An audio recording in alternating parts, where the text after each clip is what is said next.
죽어가는 자들을 위해 나를 버리길 바라오. 아버지 나를 보내주오. 나는 달려가겠소.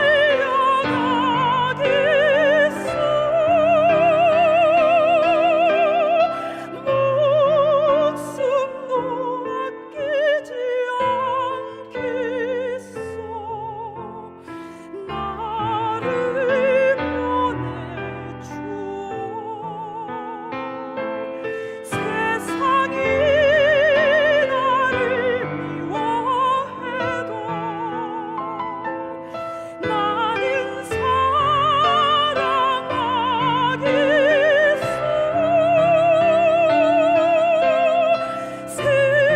세상을 구원한 십자가 나도 따라가오. 생명을 버리면서까지 나를 사랑한 당신, 이 작은 나를 받아주오.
우리는 만물의 창조자시요 섭리자시며 온 인류의 아버지시여 모든 선과 미와 애와 진의 근원이 되시는 오직 하나이신 하나님을 믿으며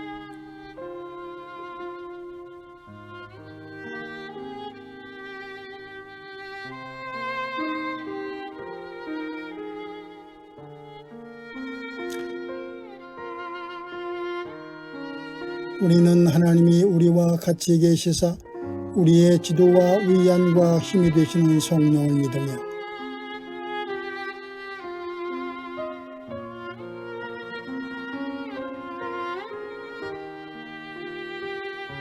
우리는 구약과 신약에 있는 하나님의 말씀이 신앙과 실행에 충분한 표준이 됨을 믿으며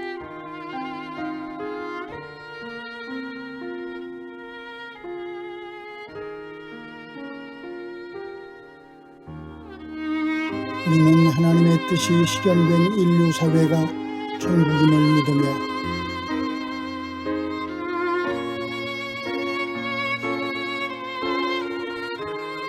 우리는 의의 최후 승리와 영생을 이루라. 아멘.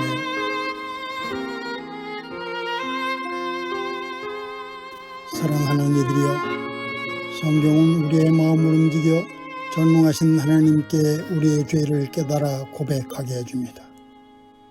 그러므로 우리 모두 겸손히 참회하며 순종하는 마음으로 하나님의 선하심과 자비하심에 힘입어 용서를 얻도록 함께 기도합시다.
사랑하는 이들이여, 지극히 자비하시고 인자하신 하나님께서는 상한 심령과 통회하는 마음으로 주께 나와 자신의 허물과 죄를 고백하는 사람을 용서하십니다. 그러므로 우리 모두 그분의 용서하시는 확증의 말씀을 듣고 함께 기뻐합시다. 남을 용서하여라. 그리하면 하나님께서도 너희를 용서하실 것이다. 아멘.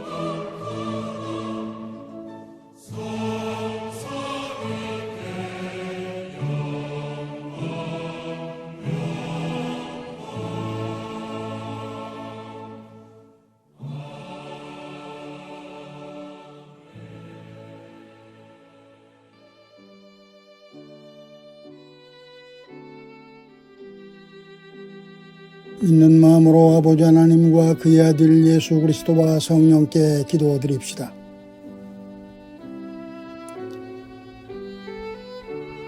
주님, 온 세계에 있는 하나님의 교회를 위해 성령께서 함께 해주소서.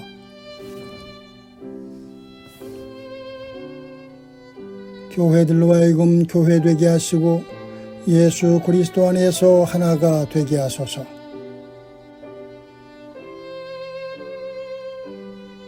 교회들로 하여금 한 식탁에 둘러앉아 성만찬의 참 친교를 성취하게 하소서.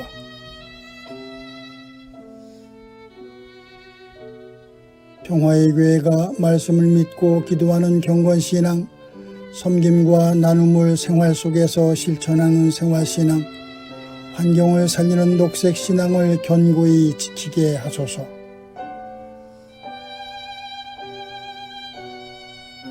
평화의 교회를 섬기는 이들에게 능력을 주시며 그들을 바른 길로 인도하소서.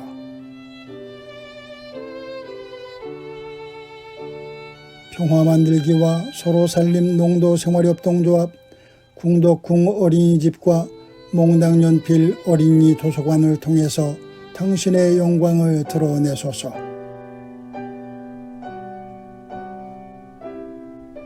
국가의 지도자들이 정의와 평화를 위하여 일하고 하나님의 지혜를 의지하게 하소서.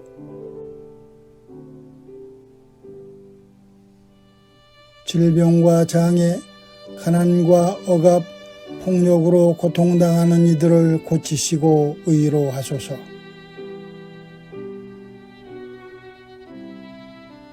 우리가 지쳐있을 때 힘주시고 근심하고 염려할 때 평화를 주시며 환난과 시험을 당할 때 이길 수 있도록 믿음을 주소서. 신자의 길은 주님이 생각하는 대로 생각하고 말씀하신 대로 말하고 행하시는 대로 행하는 것이니 우리가 죽는 날까지 그 길을 걷게 하소서.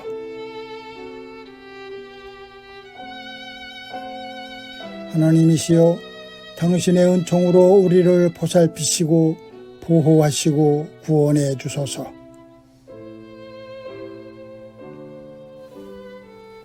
오 주여, 주님의 자비를 믿으며 우리가 기도한 모든 이들을 주님의 손에 위탁하며 우리 주 예수 그리스도의 이름으로 기도합니다.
주님의 은총과 평화가 여러분과 함께 하시길 빕니다. 사랑하는 여러분, 성령 강림 후 두 번째 주일인 오늘 우리는 마가복음의 말씀을 읽었습니다. 예수께서는 요한으로부터 세례를 받은 후 40일 동안 광야에서 악마의 시험을 받으셨습니다. 이후 귀신 들린 사람을 고치시고 병든 사람들을 치유하셨습니다. 또 안식일에 밀밭 사이를 지나가던 제자들이 밀 이삭을 잘라서 바리새파 사람들과 논쟁을 하기도 했습니다. 어느 안식일에도 예수는 회당에서 한쪽 손이 오그라든 사람을 고치는 등 바쁜 하루를 보내셨습니다. 또 예수의 소문을 들은 사람들이 몰려들었습니다. 예수께서는 혼잡을 피하시려고 작은 배 한 척을 마련해 산으로 피하셨습니다. 그리고 거기서 12명의 제자를 뽑으셨습니다. 그런데 이런 예수를 주목하는 이들이 있었습니다. 바로 율법학자, 바리새파 사람들, 헤롯 당원들입니다. 이유는 사람들이 치유하고 가르치는 예수를 관심하기 때문입니다. 군중들이 예수의 말을 듣고 그의 손을 잡기 위해서 몰려들었기 때문입니다. 예수의 명성이 점점 커지고 있었기 때문입니다. 촌뜨기에 불과한 예수의 이런 모습이 눈에 거슬렸기 때문입니다. 그래서 그들은 예수를 미친놈 취급하기로 했습니다. 그들은 예수께 접근하는 대신 예수의 명성을 공격하기 시작했습니다. 사람들이 흥분을 가라앉히고 잠시 멈춰서 생각할 수 있기를 기대했습니다. 그렇게 할 수만 있다면 예수에 대한 사람들의 열띤 호응을 깨트릴 수 있다고 믿었기 때문입니다. 그리고 그들은 함께 예수를 없앨 방법을 모의했습니다. 그들이 예수가 바알세불에 들렸다, 혹은 예수가 귀신의 두목의 힘을 빌어서 귀신을 쫓아낸다고 말한 이유입니다. 그렇다면 정말 바알세불에 들린 사람은 누구일까요? 본문의 예수는 자신이 바알세불에 들렸다는 이들에게 사탄이 어떻게 사탄을 쫓아낼 수 있느냐고 물으셨습니다. 그리고는 나라와 가정도 갈라져서 싸우면 버티지 못하고 끝장이 나듯 사탄도 다르지 않다고 하셨습니다. 또 먼저 힘센 사람을 묶어 놓지 않고서는 아무도 그 사람의 집에 들어가서 세간을 털어갈 수 없다. 묶어 놓은 뒤에야 그 집을 털어갈 것이라고 말씀하셨습니다. 자신은 악마의 왕국을 해체하고 악마의 힘을 위협하고 악마들을 묶고 악마의 집을 약탈하고 있다는 말입니다. 바알세불을 돕는 자는 자신이 아니라 바로 그들이라는 말입니다. 그리고 악마의 지배를 받고 있는 사람들이 사실은 하나님의 사람들이라는 말입니다. 우리 사회에 복음 운운하며 다종교인, 자신과 다른 사람, 가난하고 약한 이웃을 차별하는 사람들이 있습니다. 이들은 정의와 평화, 자유와 평등을 위해 일하는 사람들을 반복음주의자로 취급합니다. 예수가 바알세불에 들렸다고 말하지만 바알세불을 돕는 사람이 사실은 자신들이었듯이 그들은 자신이 복음을 훼손하고 있다는 사실을 알지 못합니다. 하지만 우리는 기억해야 합니다. 신자의 길은 주님이 생각하는 대로 생각하고 말씀하시는 대로 말하고 행하시는 대로 행하는 것입니다. 하지만 이들은 이것을 알지 못한 것입니다. 본문은 또 우리에게 가족의 의미를 묻고 있습니다. 본문 31절에 의하면 예수의 어머니와 동생들이 찾아와 바깥에 서서 사람들을 들여보내어 예수를 불렀습니다. 그리고 예수의 부탁을 받은 사람들이 어머니와 동생들과 누이들이 바깥에서 선생님을 찾고 있다고 예수께 전했습니다. 이에 예수는 누가 내 어머니이며 내 형제들이냐고 물었습니다. 그리고는 둘러앉은 사람들을 둘러보시고는 보아라, 내 어머니와 내 형제 자매들이다. 누구든지 하나님의 뜻을 행하는 사람이 곧 내 형제요 자매요 어머니다라고 말씀하셨습니다. 이 말씀은 예수께서 마치 가족들과 관계를 단절한 것처럼 보이게 합니다. 하지만 이 말씀은 관계의 단절이 아니라 포함을 뜻합니다. 전통적인 가족은 혈연이 중심이었습니다. 또 전통적인 가족은 부모와 자녀로 구성되었습니다. 하지만 지금 10가구 중 이런 의미의 가족은 30%에 불과합니다. 가족의 모습이 달라지고 있는 것입니다. 또 지금 가족 갈등과 해체가 많은 사회 문제를 낳고 있습니다. 충성과 존경, 환영과 사랑으로 빚진 가족은 혈연으로 한정할 수 없을 정도로 넓다는 말입니다. 혈연을 넘어서 마음과 목숨, 정신과 힘을 다하여 하나님을 사랑하는 모든 사람은 모두가 한 가족이라는 말입니다. 따라서 신자는 가족의 의미에 대해서 다시 생각해야 합니다. 혈연 중심의 가족을 무시하라는 것이 아닙니다. 가족의 의미를 확장해야 한다는 말입니다. 예수 그리스도 안에서 서로 사랑한다면 우리는 모두 한 가족이라는 말입니다. 예수의 가르침을 따라 섬김과 나눔을 실천한다면 우리는 한 가족이라는 말입니다. 손잡고 정의와 평화, 자유와 평등을 위해 일하고 있다면 우리는 한 가족이라는 말입니다. 하나님의 뜻을 행하는 사람은 모두가 한 가족이라는 뜻입니다. 사랑하는 여러분, 우리는 그리스도 안에서 한 가족입니다. 또 본문은 집의 의미에 대해서 묵상하게 합니다. 마가와 누가는 집과 관련해서 다른 정보를 전해주고 있습니다. 마가는 본문 20절에서 예수께서 집에 돌아오시자 군중이 다시 모여들어서 예수의 일행은 음식을 먹을 겨를도 없었다고 전합니다. 예수께서 집에 돌아오셨다. 예수에게 돌아갈 집이 있었다는 말입니다. 그런데 누가복음 9장 58절에서 예수는 여우도 굴이 있고 하늘을 나는 새도 보금자리가 있으나 인자는 머리 둘 곳이 없다고 하셨습니다. 집이 없다는 말입니다. 그렇다면 집이란 무엇일까요? 사람들은 종종 고향을 찾습니다. 집을 그리워합니다.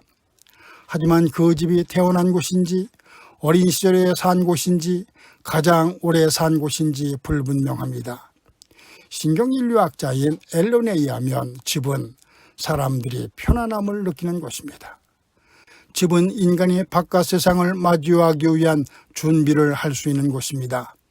집은 바깥 세상에서 직면하는 어려움으로부터 몸과 마음을 회복시키는 것입니다.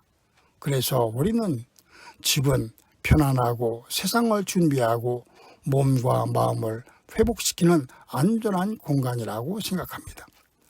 그런데 고린도 후서 5장 1절에서 바울은 땅에 있는 우리의 장막집이 무너지면 하나님께서 지으신 집 곧 사람의 손으로 지은 것이 아니라 하늘에 있는 영원한 집이 우리에게 있는 줄 안다고 말합니다. 또 4장 16절에서 바울은 우리는 낙심하지 않습니다. 우리의 겉사람은 낡아가나 우리의 속사람은 날로 새로워집니다 라고 말합니다. 이것이 성서가 가르쳐주는 집의 의미입니다. 집은 쇄신의 장소라는 말입니다. 하지만 초점이 우리를 새로운 가족, 새로운 현실로 일으키신 분에게 있지 않는 한 집은 우리를 새롭게 하지 못할 것입니다. 우리를 세워주지도 못할 것입니다. 그래서 바울은 사람의 손으로 지은 것이 아니라 하늘에 있는 영원한 집을 이야기한 것입니다. 우리를 쇄신하는 곳, 우리를 강화시키는 곳이 바로 집입니다. 거기서 우리는 하나님의 평화와 은혜를 경험할 수 있습니다. 모든 사람과 함께 우리가 지금 여기서 지을 집이 바로 이 집입니다.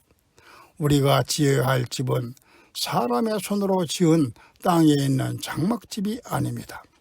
우리 자신을 쇄신하고 우리를 강화시키는 하늘에 있는 영원한 집, 바로 영적인 집입니다.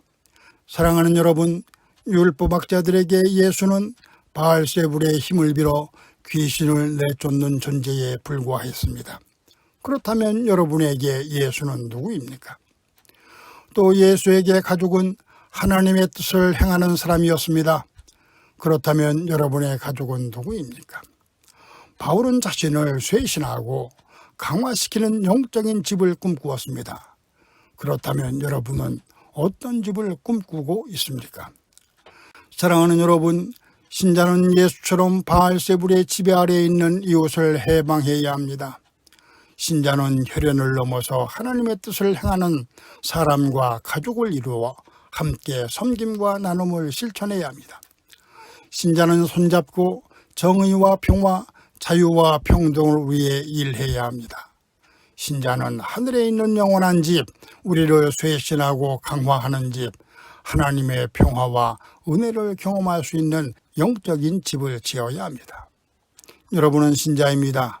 그렇다면 이름만이 신자가 아니라 바알세불의 지배 아래에 있는 이들을 해방하고 하나님의 뜻을 행하는 사람들을 한 가족으로 삼고 하늘에 있는 영원한 집을 짓는 진정한 예수의 제자가 되십시오. 아멘.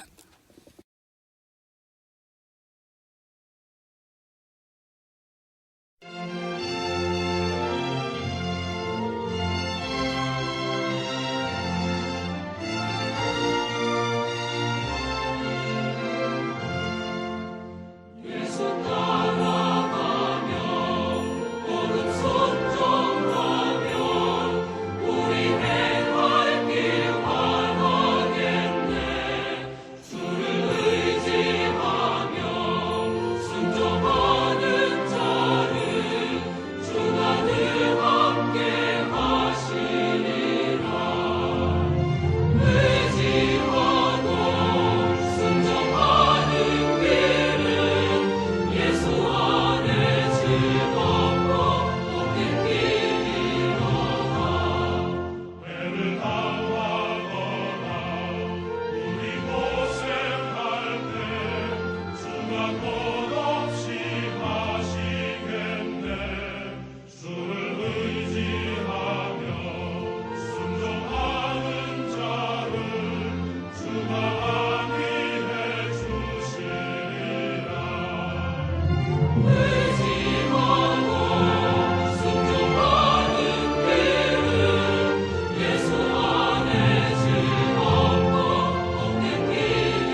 예배드리어 여러분은 늘 기도하고 말씀을 묵상하는 경건신앙을 통해 하나님의 뜻을 바르게 분별하도록 하십시오.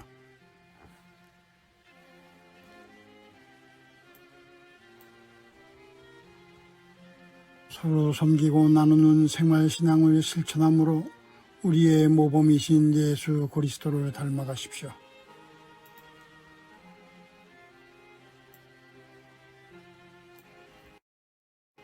하나님이 여신 창조 질서를 보존하고 살리는 일이 여러분 스스로를 살리는 일임을 기억하여 이를 실천하십시오.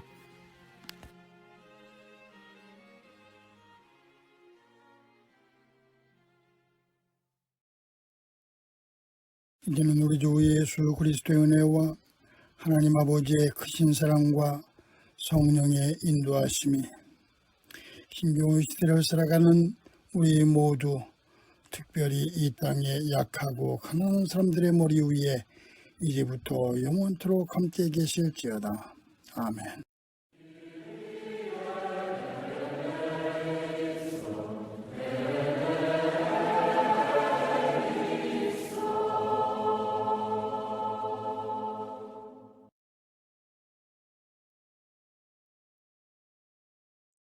주님여 이 손을 꼭 잡고 가소서. 약하고 피곤한 이 몸을 폭풍 앞서 해치사 빛으로 손잡고 날 인도하소서.